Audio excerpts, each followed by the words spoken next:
Hey everyone, welcome to Raj economics and commerce classes. मैं हूं नीरज कुमार और आज मैं एक नए टॉपिक को लेकर आया हूं जिसमें डिस्कस करने वाला हूं पब्लिक गुड्स के बारे में और प्राइवेट गुड्स के बारे में। ठीक है, मतलब पब्लिक गुड्स और प्राइवेट गुड्स में क्या डिफरेंस है, इसका मीनिंग क्या है, वो हम लोग समझेंगे। ठीक है, देखिए जब भी हम बात करते हैं पब्लिक गुड्स के बारे में तो कहा जाता है ऐसा गुड्स जिसमें ये दो फीचर्स पाए जाते हैं, मतलब ऐसा गुड जो नॉन एक्सक्लूडेबल होते हैं और नॉन राइवलरी जिसमें होता है। ठीक है, नॉन एक्सक्लूडेबल का मतलब है जिसके कंजम्पशन से आप किसी को रोक नहीं सकते हो। ठीक है, जैसे स्ट्रीट लाइट है, राइट, तो स्ट्रीट लाइट के कंजम्पशन से आप किसी को रोक सकते हैं क्या? बिल्कुल नहीं रोक सकते हैं, तो ये होगा पब्लिक गुड्स, है ना। इसके अलावा नॉन राइवलरी भी होना चाहिए, मतलब किसी एक के द्वारा किए गए कंजम्पशन से दूसरों के लिए अवेलेबिलिटी ना घटे।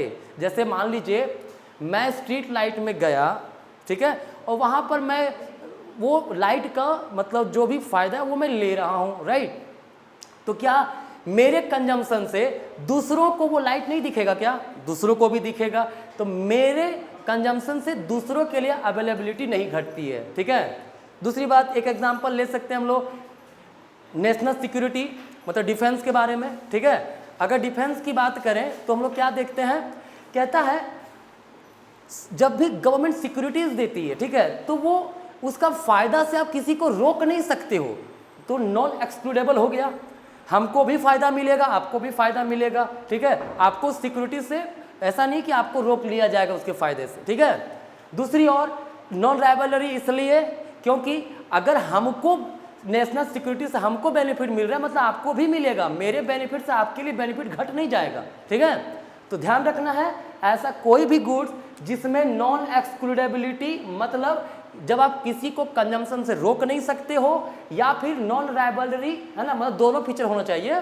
नॉन राइवलरी मतलब आपके कंजम्पशन से दूसरों के लिए उसकी जो उपलब्धता है, अवेलेबिलिटी है, वो ना घटे। ठीक है, तो वो क्या होगा? Public goods. एग्जाम्पल में क्या ले सकते हैं हम लोग? स्ट्रीट लाइट ले सकते हैं, नेशनल सिक्योरिटी ले सकते हैं, डिफेंस दे सकते हैं। ठीक है, ये सब चीजें आ गया पब्लिक गुड्स के अंतर्गत। ठीक है, तो भाई प्राइवेट गुड्स क्या है? जो एक्सक्लूडेबल हो, मतलब इस किसी मतलब इसका कंजम्पशन से हम किसी को रोक सकते हैं। जैसे मेरा मोबाइल है मेरे पास, ठीक है, तो मेरा मोबाइल जो होगा, ये ऑब्वियस सी बात है, मैं अपने इस मोबाइल के कंजम्पशन से आपको रोक सकता हूँ कंजम्पशन करने से, क्योंकि ये मेरा प्राइवेट प्रॉपर्टी है। ठीक है, ये हो गया प्राइवेट गुड। क्योंकि सिंपल सी बात है, ये मेरा मोबाइल है तो मेरा मैं ही यूज करूंगा, मैं आपको यूज करने क्यों दूं, है ना। दूसरी ओर राइवलरस भी होता है, मतलब इसके कंजम्पशन से दूसरों के लिए अवेलेबिलिटी घटती है। ठीक है, जब आप इसका यूज करेंगे तो दूसरों के लिए ऑप्शन कम हो जाएगा, घट जाएगा। एक सिंपल एग्जांपल ले सकते हैं कि अगर आप मोबाइल स्टोर में गए, एक मोबाइल खरीदें आपने, ठीक है, एक मोबाइल आपने परचेज किया, ठीक है, तो उस मोबाइल के कंजम्पशन पे 16 राइट आपके पास है। ठीक है, आप जब मोबाइल लिए तो वो दूसरों के लिए अवेलेबिलिटी घट गया ना मोबाइल का। ठीक है, वो तो आपका हो गया मोबाइल, है ना, तो ये राइवलरस होता है। क्लियर, तो ध्यान यही रखना है। एक्सक्लूडेबल मतलब जिसको कंजम्पशन से रोक सकते हैं, राइवलरस मतलब आपके कंजम्पशन से अगर कोई एक व्यक्ति कंजम्पशन करता है तो दूसरों के लिए कमी हो जाता है। ठीक है, ये हो गया हमारा प्राइवेट गुड्स। क्लियर, तो I think public goods private goods clear है ना। ध्यान रखिएगा, पब्लिक गुड्स में फ्री राइडिंग का प्रॉब्लम होता है। क्या होता है?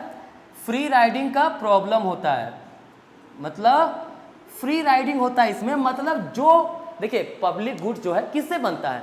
हम जनता के पैसे से ही बनता है, उसका द्वारा दिया गया जो टैक्स है, ठीक है, वही टैक्स से पब्लिक गुड्स वगैरह बनता है ना। तो जो आदमी टैक्स गवर्नमेंट को दे रहा है, जिसको इनकम मिल रहा है, वो हैवी टैक्स दे रहा है ना। जो आदमी टैक्स नहीं दे रहा है, नहीं पे कर रहा है, वो भी उसका कंजम्पशन करता है ना।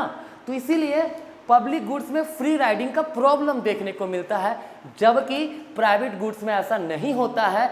जो गुड्स परचेज करेगा वही उसका कंजम्पशन कर सकता है, फ्री में अवेलेबल नहीं होता है। ठीक है, क्लियर है। आई होप पब्लिक गुड्स और प्राइवेट गुड्स का मीनिंग आपके लिए क्लियर होगा, है ना। चलिए, तो आज का यहीं तक, मिलते हैं नेक्स्ट वीडियो में। धन्यवाद।